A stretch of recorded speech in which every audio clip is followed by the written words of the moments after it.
La civadeta, que era molt inquieta, volia que un pagès al seu camp la sembrés.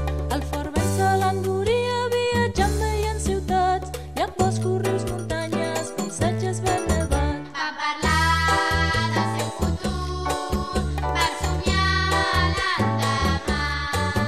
Van parlar del seu futur, va somiar l'endemà.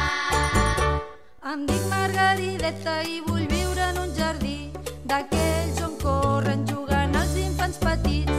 La gent descansa en aquest parc tan florit, tothom parla i passeja, tothom és molt feliç. Va parlar del seu futur, va somiar l'endemà.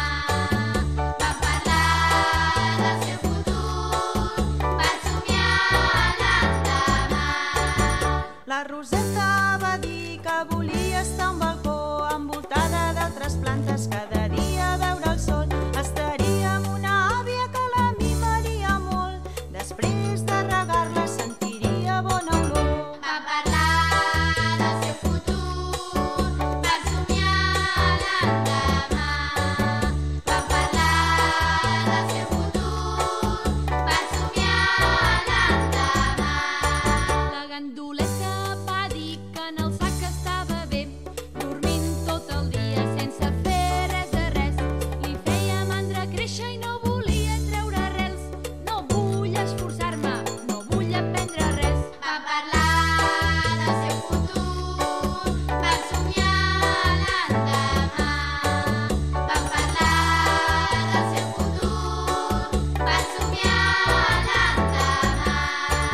I l'Alzineta va dir que volia florir, treure les arrels, créixer dia i nit, i així ser molt forta i poder donar fruits amb altres llavors per poder tenir fills. Van pensar que és bonic sortir del sac i fer amics. La ganduleta es va dormir, la despertaren i va dir: Ganduleta, fes un esforç, les llavors volen ser flors. Si et quedes aquí sense fer res de res, qui t'estimarà? Ningú sabrà qui és.